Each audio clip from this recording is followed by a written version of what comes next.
مفتی صاحب میرے ابو چاہتے ہیں کہ ان کی ساتھ مل کر دکان، کیا لکھا ہوا ہے بھائی، دکان چلاؤ، کیونکہ وہ اکیلے ہوتے ہیں اور دوسرا آدمی نہیں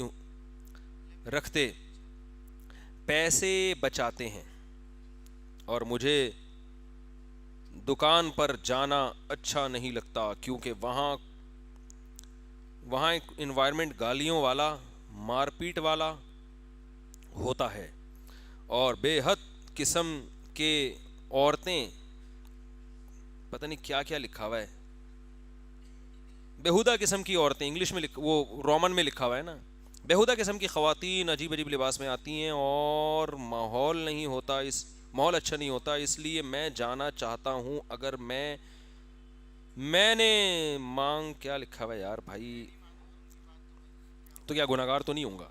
اب میں کیا کروں، آخر میں لکھا ہوا ہے جاؤ دکان پہ جا کے بیٹھو، ہر جگہ ایسا ہی ماحول ملے گا آپ کو، گالیاں مارکیٹ میں ہول سیل کے حساب سے چل رہی ہیں، بے پردہ عورتیں ہر جگہ ہی ہیں، اگر آپ بے پردہ عورتوں کی وجہ سے ابا کا کاروبار نہیں چلاؤ گے، دکان چھوڑ دو گے، تو کیا کرو گے پھر آپ بیٹھ کے؟ اب تو دنیا میں جہاں بھی جاؤ گے بے پردگی آپ کو ملے گی سوائے مسجد کے، تو ان چیزوں سے اب لڑنا سیکھنا چاہیے انسان کو، نہ یہ کہ ان سے اب بھاگنا شروع کر دے، بھاگنے یہ اس کا حل نہیں ہے، کب تک بھاگے گا؟ یعنی ایک حد ہوتی ہے نا، یونیورسٹی میں جاؤ گے وہاں یہ ماحول ہے، دکان پہ شاپنگ کرنے جاؤ گے ابا کہیں گے جا بے اپنی والدہ کے لیے کپڑے لے کر آ، تو آپ لیڈیز مارکیٹ میں جب جاؤ گے تو کیا آپ کو وہاں ساری شٹل کاک میں ملیں گی عورتیں؟ وہاں بے پردگی ہے، تو بھائی اب یہ ہے کہ اب اس سے لڑنا ہے، ہم نے اس سے ہم نے اب نظر کی حفاظت کرنی ہے اپنے آپ کو، جو یورپ جاتے ہیں وہاں تو نیکروں میں لڑکیاں گھوم رہی ہوتی ہیں، اب ظاہر ہے آہستہ آہستہ کیا ہوتے ہیں پھر وہ نظر کی حفاظت کر کر کے عادی ہو جاتے ہیں، پھر ان کے لیے اس کی کوئی ویلیو نہیں رہتی، تو اب ایسا عادی بنانا پڑے گا اپنے آپ کو، سمجھتے ہو؟ کہہ رہے ہیں گھبرانا نہیں ہے آپ نے، تو کیونکہ اور یا تو ہوتا نا کوئی ایسی جگہ ہوتی جہاں سارے نیک پرہیزگار اور سارے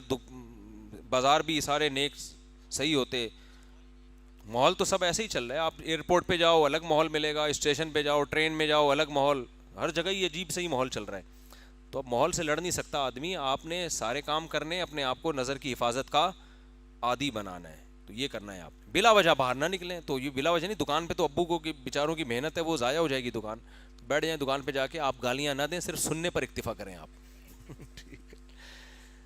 گالیاں سننے کا ماحول ہے، دینا کوئی پابند تو نہیں ہے نا، تو آپ نہ دیں، سنیں آپ طبیعت سے آپ کا برداشت کی قوت آپ میں بڑھے گی، جس آدمی میں چھوئی موئی کی طرح زندگی گزارتا ہے نا، وہ ویسے بھی پریکٹیکل لائف میں ناکام ہوتا ہے، جنہوں نے کبھی نہ کبھی گالی سنی ہو، ہمارے ایک رشتہ دار آئے، وہ پتہ نہیں کہاں رہتے تھے، کہیں پڑوسیوں میں لڑائی ہوئی، وہ رونے شروع ہو گئے نا، ان کی بچیاں، رشتہ دار نہیں تھے، کوئی ریلیٹو تھے، تو انہوں نے کہا انہوں نے اونچی آواز پہلی دفعہ سنی ہے، تو یار یہ کیا بچا کے بیچاری کیا زندگی میں معاشرے میں سروائیو کیسے کریں گی، تو ماحول جو چل رہا ہے نا اس میں اب انسان کو جینا سیکھنا چاہیے، پھر وہ کامیاب فرد بن کے زندگی گزارتا ہے، چھوئی موئی بن جائے گا تو کسی کام کا نہیں رہے گا۔